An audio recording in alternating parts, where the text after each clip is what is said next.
Hello everyone, and welcome to Part 2, Object-Oriented Programming. Object-oriented programming is a way to use Python to create our own objects. And sometimes it can be a point of great confusion for beginners, and mainly because it's often just taught poorly. You're kind of just thrown into object-oriented programming, taught a few keywords, and expected to understand everything all at once. We're going to try our best to save you from any confusion by systematically building up and showing you slowly the thought process behind object-oriented programming, otherwise known as OOP, and why we'd even need to use it. We will use it quite a bit for Django, so let's get started by showing you the basics. This is going to be a single .py file for the notes, part 2 object-oriented programming.py, but it's going to be multiple video lectures. So keep that in mind. We're going to break it into understandable steps. Let's go to the editor now. Alright, let's start off by trying to understand the fundamental idea behind object-oriented programming. Why would we even want to use it? Well, hopefully you remember when we were first learning about basic data types and basic structures, I could do something like this. Say my list is equal to 1, 2, 3. And then when I said my list dot, notice that I get a bunch of methods here: append, count, extend, pop, remove, etc. So there's a lot of methods available to me on this object. And then I could say append 4 here, save this, and then do something like print my list. I save this, run python notes.py, or whatever file you have, and I get 1, 2, 3, 4.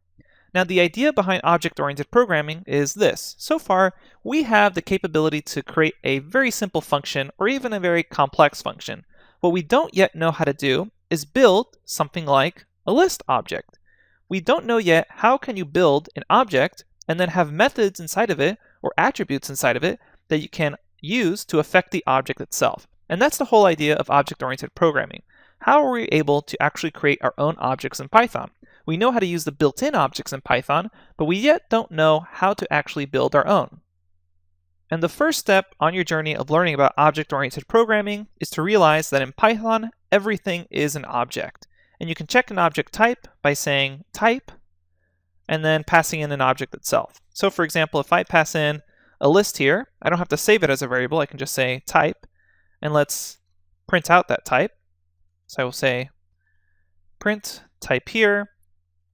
It tells me it's of the class list. And class is going to be one of the keywords we use when we're actually learning about object-oriented programming. So here, I know that this is type list. And I don't even actually have to have anything inside of it. It can just be an empty list. I can run this, and it'll say class list.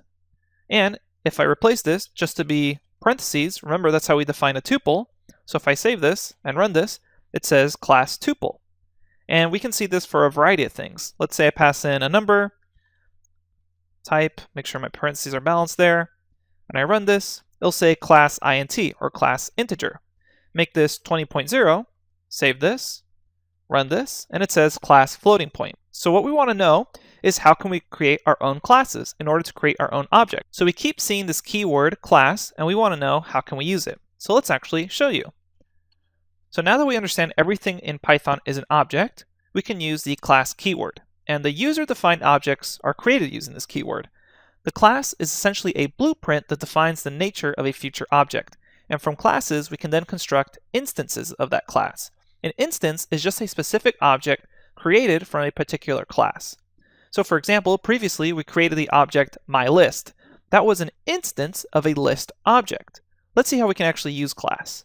First off, you start with the class keyword, and if you hit enter here, you'll get class auto-completed for you. Let's create a sample class. And note the syntax highlighting here, and by convention, class names are always capitalized. That way you know whether you're calling a class or a function. Functions are lowercase, classes start with an uppercase. Then we have close parentheses, colon, and then what goes here in your class. Right now, I'm going to use the pass keyword to not do anything. We'll just say pass. So I'm going to save that. And then over here, I will say x is equal to, and I will say sample, close parentheses. And then I'm going to print the type of x. Save this. Let's run it.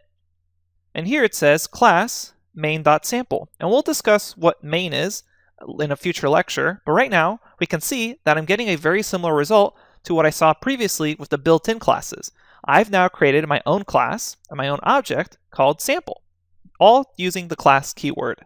Alright, that's it for this lecture. So far, all I want you to understand is that everything in Python is an object, and we can create our own objects using the class keyword. And we can check with the type built-in function what the actual class is. Coming up next, we're going to learn how to add attributes and methods to a class. And we're going to start right where we left off in this video. I'll see you at the next lecture.